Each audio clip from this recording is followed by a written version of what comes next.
Noose is cooked. Noose's goose is cooked. Droidhead is about to be dead. The end of Noose is nigh. Anyway, hello everyone. Thank you for clicking on this video and taking the time to watch it.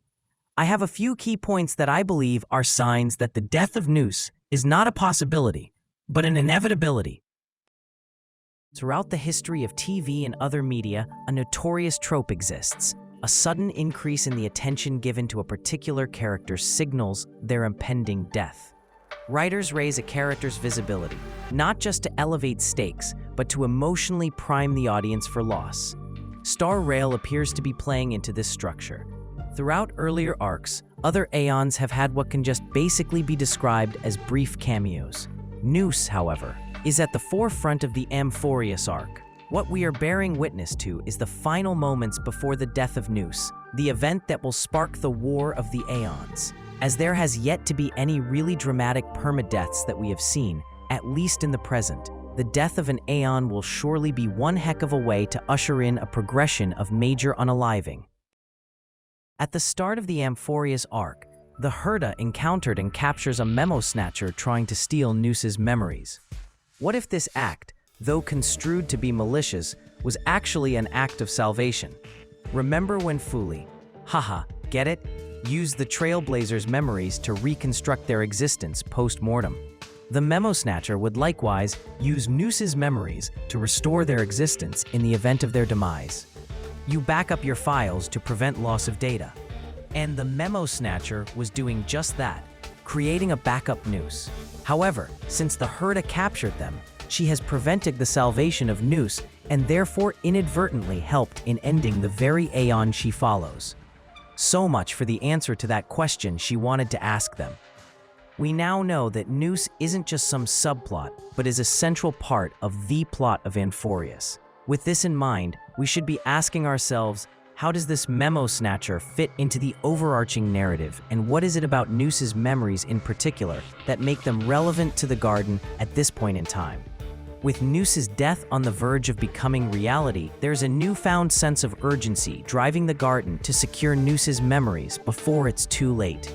However, if Iron Tomb's progress was already locked in an indefinite standstill, what drove them to take this drastic action after all this time? That brings me to my next point. This is a two-part point. Initially, this is way more speculative than it is grounded in evidence. The second part will build upon this first part to support the content of this video overall. Lygus had a lapse in judgment when he was fully transparent with Phynon, aka Castellana, and Cyrene about the many truths of the universe and Amphorius. His confession sparked the rebellion that led to the eternal recurrence. After a while, it became evident to him that it could not be stopped without outside involvement.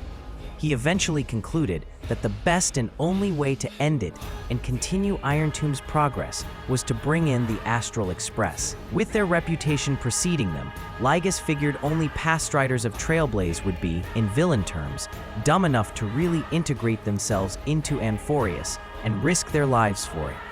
By introducing these new variables, he could finally break the loop, and the Trailblazers played right into his hands. In light of the Eternal Recurrence's existence in the first place, he would have no inclination or motivation to continue being transparent. Secrecy and deception are vital aspects of being a villain, a valuable lesson that Lygus came to appreciate. So, he maintained his appearance as a righteous benefactor.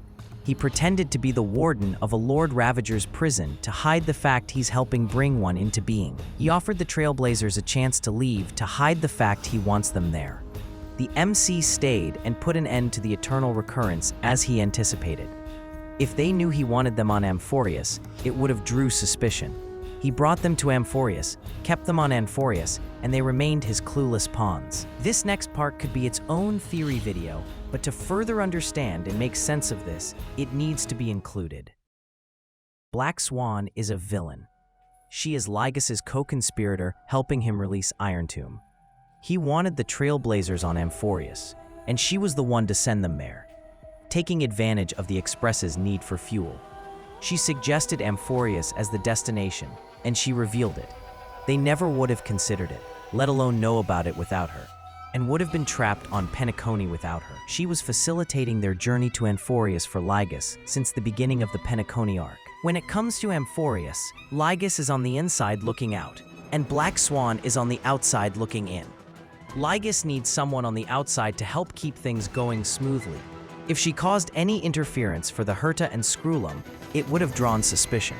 She has to let them do their thing.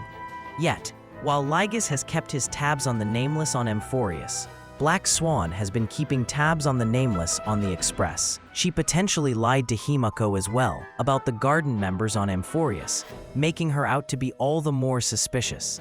Assuming that they are also trying to save Noose as the lone memo snatcher was aboard the Herta space station.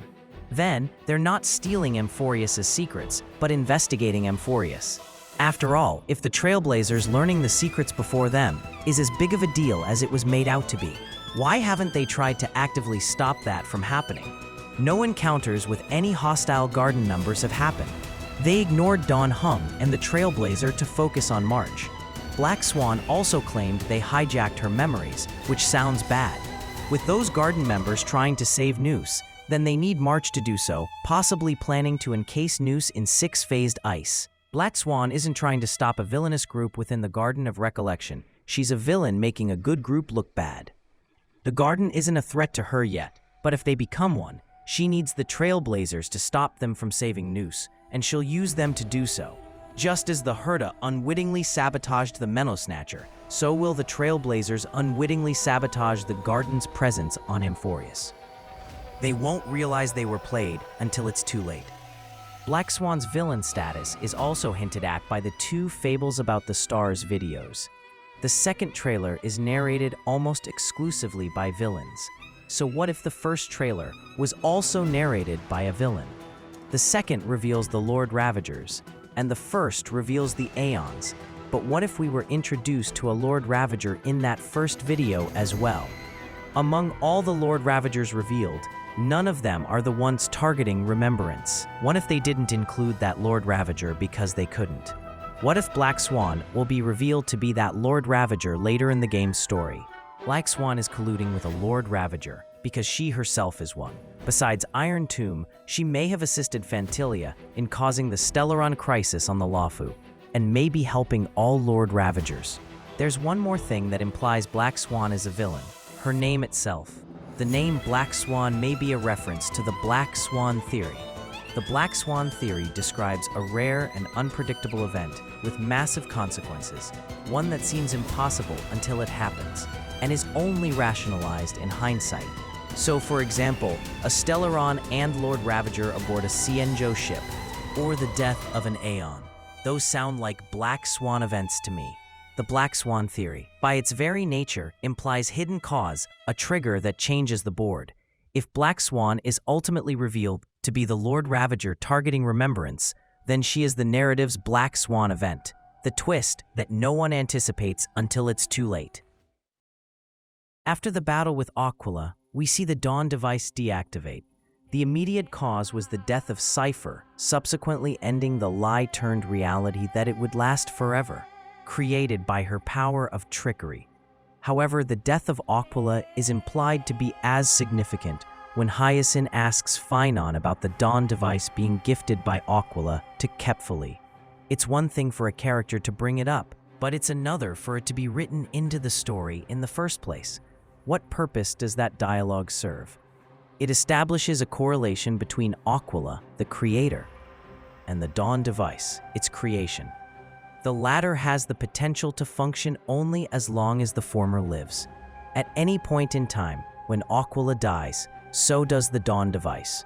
Just because Cypher's death ended the Dawn device in the particular cycle it happened in, doesn't mean Aquila's death won't end it in any cycle. That's why Hyacinth was worried. She didn't know about Cypher's lie. All she knew was that they killed Aquila, and then the Dawn device was extinguished after that.